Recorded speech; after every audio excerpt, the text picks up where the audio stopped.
മുതലയെ പറ്റി ഒരു വീഡിയോ ചെയ്യാമെന്ന് കുറേയേറെ കമൻറ്റുകൾ വരുന്നുണ്ട്. അപ്പോൾ ഇന്നത്തെ വീഡിയോ അതിനെക്കുറിച്ച് തന്നെ ആവട്ടെ.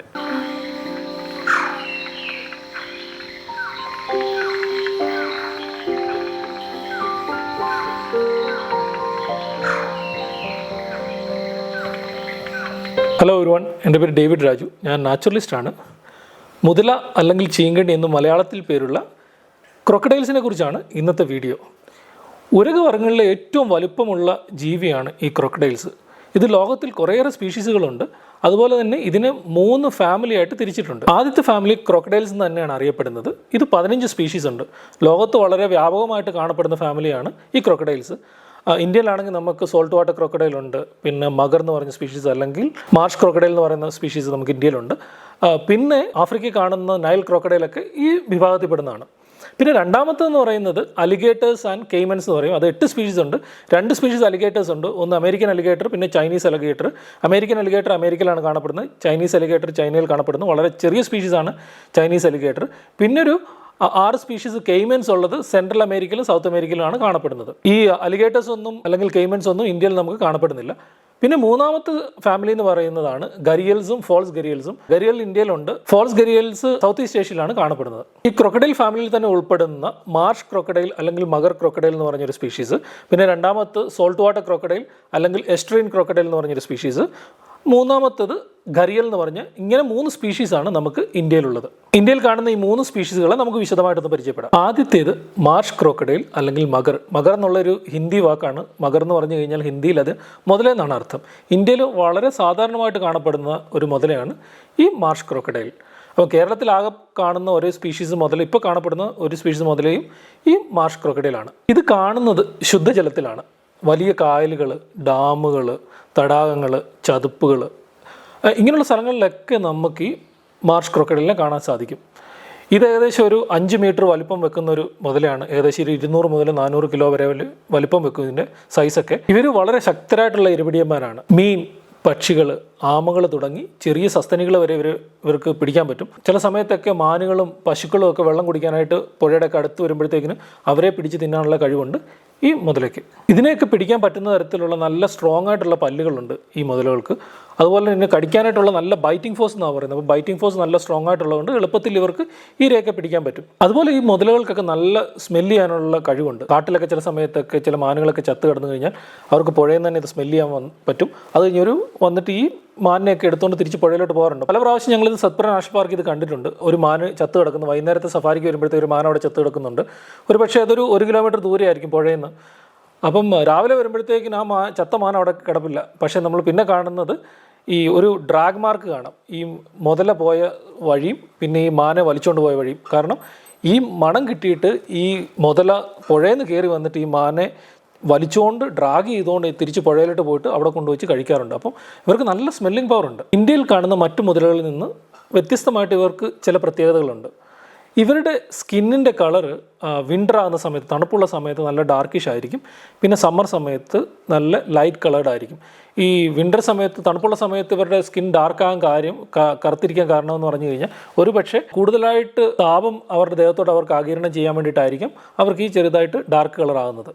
അതുപോലെ തന്നെ ഈ ചൂടുള്ള സമയത്ത് ഇവരെന്താ ചെയ്യുന്നത് വെച്ച് കഴിഞ്ഞാൽ നല്ല ചൂടോ വരൾച്ചയോ ഉള്ള സമയത്തൊക്കെ ഇവർ മണ്ണിനടിയിലോട്ട് കുഴിച്ചു പോകാൻ ഇവർക്ക് പറ്റും. ഏകദേശം 10 മീറ്റർ വരെ മണ്ണിനടി കുഴിച്ചു പോയിട്ട് അവിടെ അവർക്ക് ഇരുന്ന് ചൂടിൽ നിന്ന് രക്ഷപ്പെടാനായിട്ട് സാധിക്കും. അത് മറ്റു ക്രോക്കഡൈലിൽ നിന്നൊക്കെ ഇതിന് മാത്രമുള്ള ഒരു പ്രത്യേകതയാണ് ഈ മണ്ണിനടിയിലോട്ട് കുഴിച്ചു പോകുന്നൊരു സ്വഭാവം. ചില സമയത്തൊക്കെ കാട്ടിലെ ചെറിയ കുളങ്ങളൊക്കെ ഉണ്ട്. അവിടെയൊക്കെ ഈ മുതലകളൊക്കെ ഉണ്ടെങ്കിൽ അത് സമ്മർ സമയത്ത് വറ്റിപ്പോയി കഴിഞ്ഞാൽ ഇവർ ആ കുളത്തിൽ നിന്ന് ഇഴഞ്ഞടുത്ത് കുറേ ദൂരമുള്ള സ്ഥലത്തോട്ടൊക്കെ സഞ്ചരിച്ച് പോകാറുണ്ട്. അപ്പോൾ ഇതിന് വെള്ളത്തിൽ നീന്താനും കരയിൽ സഞ്ചരിക്കാനും ഒക്കെ നന്നായിട്ട് പറ്റുന്ന ഒരു മുതലയാണ് ഈ മാർഷ് ക്രൊക്കഡൈൽ. ഇവർ മുട്ടയിടുന്നത് ഫെബ്രുവരി മുതൽ ഏപ്രിൽ വരെയുള്ള മാസങ്ങളിലാണ് ഇവർ സാധാരണയായിട്ട് മുട്ടയിടുന്നത്. മുട്ടയിടാൻ തിരഞ്ഞെടുക്കുന്ന സ്ഥലം എന്ന് പറഞ്ഞാൽ ഈ പുഴയുടെ കായലിൻ്റെ ഒക്കെ തീരത്തുള്ള മൺതിട്ടകളും, ചില സമയത്തൊക്കെ ഞങ്ങൾ ശ്രദ്ധിച്ചിട്ടുണ്ട് ബോട്ടിലൊക്കെ പോകുന്ന സമയത്ത് മൺതിട്ടയോട് ചേർന്ന് ഇവർ ചിലപ്പം ചെറിയ കുഴിയൊക്കെ കുഴിച്ചിട്ട് അതിൻ്റെ അകത്തൊക്കെ മുട്ടയിടും. എന്നിട്ടത് മൂടിയിടും. അവിടെയാണ് ഇവർ മുട്ടയിടുന്നത്. മുട്ടയിട്ടിട്ട് ചില സമയത്തൊക്കെ അവർ അതിനിടയ്ക്ക് കാവൽ നിൽക്കാറുണ്ട്. കുഞ്ഞുങ്ങൾ വിരിഞ്ഞിറങ്ങുന്ന സമയത്തും ഇവർ കുഞ്ഞുങ്ങളുടെ അടുത്ത് 1-2 ആഴ്ചയൊക്കെ ഈ ക്രൊക്കഡൈൽസ് ഉണ്ടാവാറുണ്ട്. പക്ഷേ അത് കഴിഞ്ഞ് എന്താണെന്ന് വെച്ച് കഴിഞ്ഞാൽ കുഞ്ഞുങ്ങൾക്ക് ചിലപ്പം 1-2 മാസമൊക്കെ കഴിയുമ്പോഴത്തേക്കിന് ഈ കുഞ്ഞുങ്ങൾ ആ സമയത്തൊക്കെ മൺസൂൺ ആകുന്ന സമയമായിരിക്കും.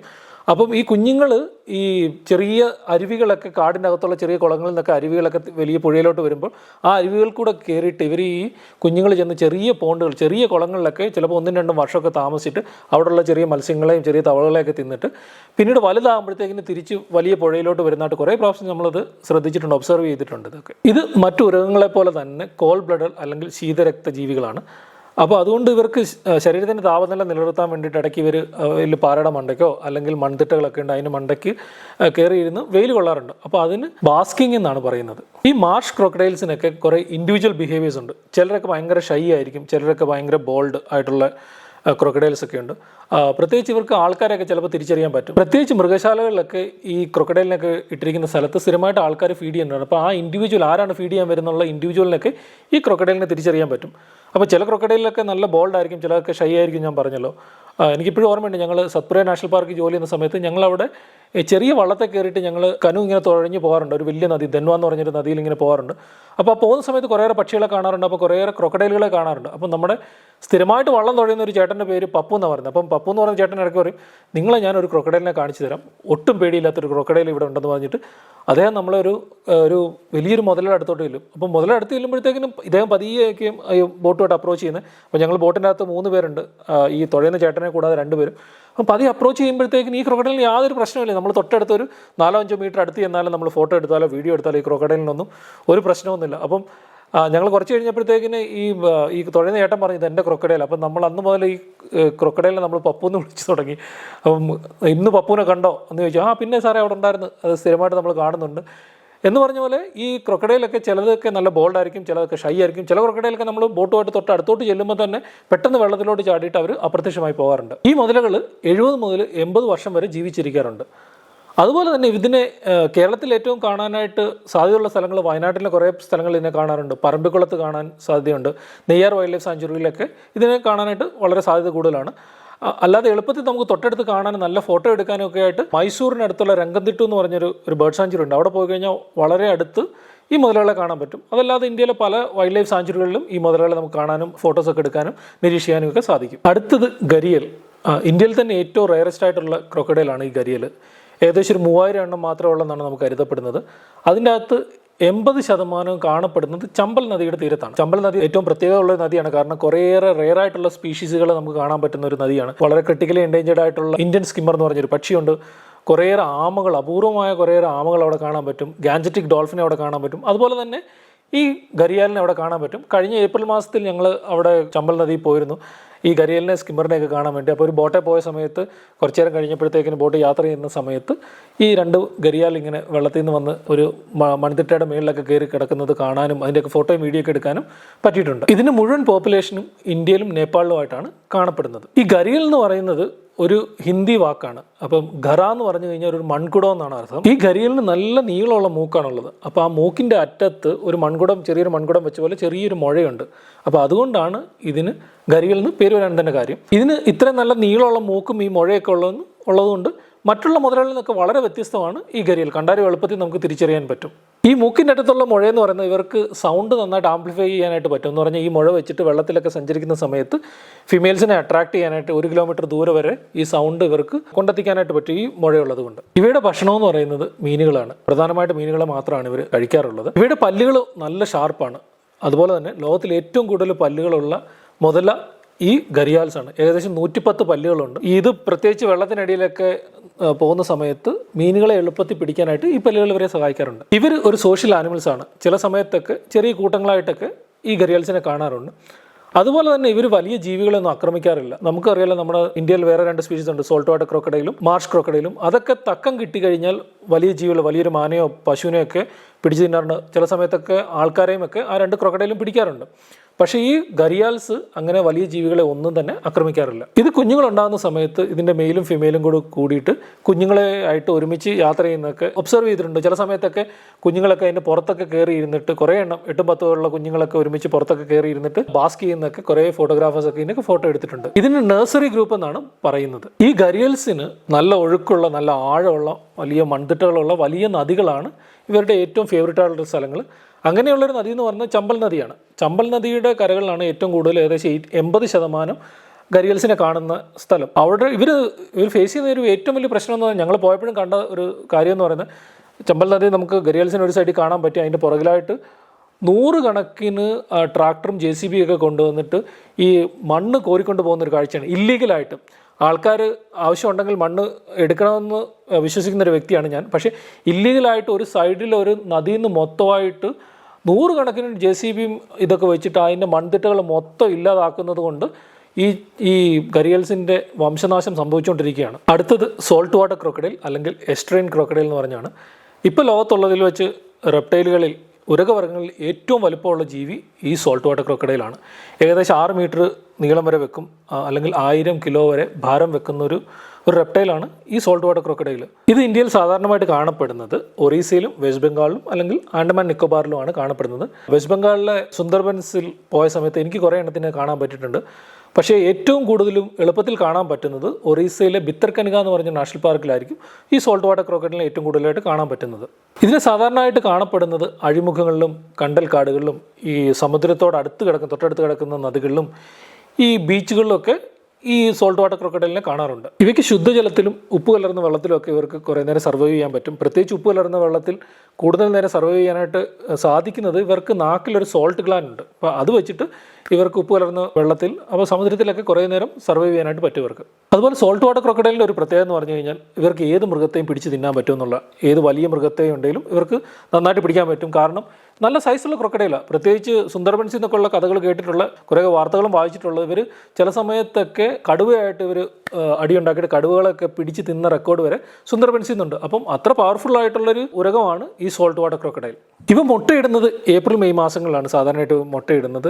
ഇവർ മുട്ടയിടുന്നതിന് ഒരു പ്രത്യേകത ഉണ്ട്. ഇവർ ചെറിയൊരു മൗണ്ട് ഉണ്ടാക്കും, ചെറിയൊരു മണ്ണ് കൊണ്ടൊരു ചെറിയൊരു കൂന ഉണ്ടാക്കിയിട്ട് അതിൻ്റെ അകത്താണ് മുട്ടകളിടുന്നത്. അതിൻ്റെ അടുത്ത് ഈ അമ്മ എപ്പോഴും അടുത്ത് കാണും. ഈ മുട്ട വിരിഞ്ഞ് വെളിയിൽ വരാനുള്ള സമയത്ത് ഈ കുഞ്ഞുങ്ങളൊരു കാര്യം ചെയ്യും, മുട്ടയ്ക്കകത്തുനിന്ന് ഇവരൊരു ശബ്ദം പുറപ്പെടുവിക്കും. ആ ശബ്ദം കേട്ടിട്ട് ഈ അമ്മ മുതല ചെന്നിട്ട് ഇത് പൊളിച്ചിട്ടാണ് ഇവരെ വെളിയിലെടുക്കുന്നത്. അതിപ്പോൾ അത് ഈ ക്രൊക്കഡൈലിനൊക്കെ മാത്രമായിട്ടുള്ള പ്രത്യേക ബിഹേവിയറാണ്. അത് കഴിഞ്ഞിട്ട് ഈ അമ്മ മുതല ഈ കുഞ്ഞുങ്ങളുമായിട്ട് തൊട്ടടുത്ത് തന്നെ കഴിയുന്നതായിട്ടൊക്കെ ഒബ്സർവ് ചെയ്തിട്ടുണ്ട്. ഈ സോൾട്ട് വാട്ടർ ക്രൊക്കഡൈലിൻ്റെ കാര്യം പറഞ്ഞു വരുമ്പോഴത്തേക്കിനും ഒരു കാര്യം പ്രത്യേകമായിട്ട് എടുത്തു പറയണം. ഇന്ത്യയിൽ ക്രൊക്കഡൈൽ കൺസർവേഷൻ പ്രോജക്റ്റ് എന്ന് പറഞ്ഞൊരു സംഭവം 1975 സ്റ്റാർട്ട് ചെയ്തത്, ഏകദേശം 50 വർഷം മുമ്പ്. അത് ഒറീസയിലെ ഭിത്തർകനിക എന്ന് പറയുന്ന നാഷണൽ പാർക്കിനോട് ചേർന്നിട്ടാണ് അവരത് സ്റ്റാർട്ട് ചെയ്തത്. അത് സ്റ്റാർട്ട് ചെയ്യാൻ കാര്യം ആ സമയത്തൊക്കെ ഭിത്തർകനികയിൽ ഈ സോൾട്ട് വാട്ടർ ക്രൊക്കഡൈലിനെ കുറേയേറെ കൊന്നെടുക്കും, ഇതിനെ പിടിച്ചോണ്ടൊക്കെ പോകുന്നൊരു സ്വഭാവം ഉണ്ടായിരുന്നു ആൾക്കാർക്ക്, ഇതിൻ്റെ മുട്ട എടുത്തുകൊണ്ട് പോകുന്നു. അപ്പം പോച്ചിങ് കണ്ടമാനമായിട്ടുണ്ടായിരുന്നു ഈ സോൾട്ട് വാട്ടർ ക്രൊക്കഡൈലിൻ്റെ. അതിന് വേണ്ടിയിട്ട് അപ്പം അതിൻ്റെ വംശനാശം ഓൾമോസ്റ്റ് സംഭവിച്ചു. അവിടെ ഏകദേശം 16-17 ക്രൊക്കഡൈൽ മാത്രമേ ഉള്ളായിരുന്നു അവർ ആ സമയത്ത് അവിടെ.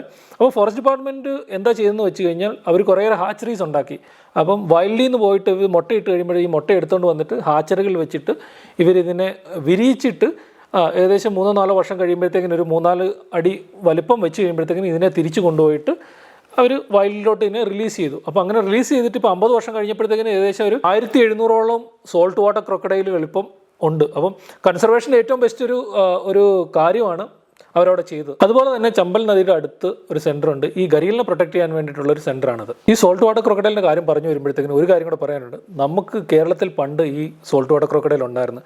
കേരളത്തിൻ്റെ പല ഭാഗത്തു നിന്നും ഈ സോൾട്ട് വാട്ടർ ക്രൊക്കഡൈലിനെ റെക്കോർഡ് ചെയ്തിട്ടുണ്ട്. കണ്ണൂരിൻ്റെ പല ഭാഗത്തു നിന്നും, കുറ്റ്യാടിയിൽ നിന്നും, ഏഴിമലയുടെ ഭാഗത്തു നിന്നൊക്കെ റെക്കോർഡ് ചെയ്തിട്ടുണ്ട്.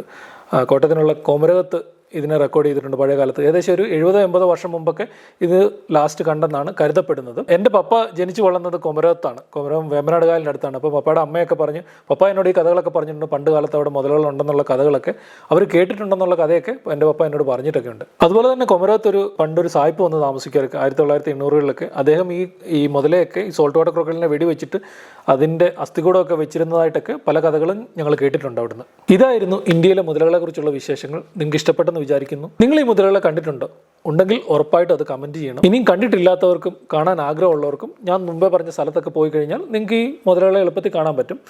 ഇനി അതിനും പറ്റാത്തവർക്ക് ഒരു എളുപ്പവഴിയുണ്ട്. ചെന്നൈയിലെ മദ്രാസ് ക്രൊക്കഡൈൽ ബാങ്ക് എന്ന് പറഞ്ഞൊരു സ്ഥലമുണ്ട്. അവിടെ ഏകദേശം 15 സ്പീഷീസ് മുതലകളെ അവർ പാർപ്പിച്ചിട്ടുണ്ട്. അവിടെ പോയി കഴിഞ്ഞാൽ എളുപ്പത്തിൽ തൊട്ടടുത്തൊക്കെ ഈ മുതലകളെ കാണാൻ പറ്റും. ഇതൊക്കെയായിരുന്നു മുതലകളെ കുറിച്ചുള്ള വിശേഷങ്ങൾ. Keep watching my channel. അടുത്ത വീഡിയോ ആയിട്ട് ഉടനെ വരുന്നതായിരിക്കും. Thank you so much.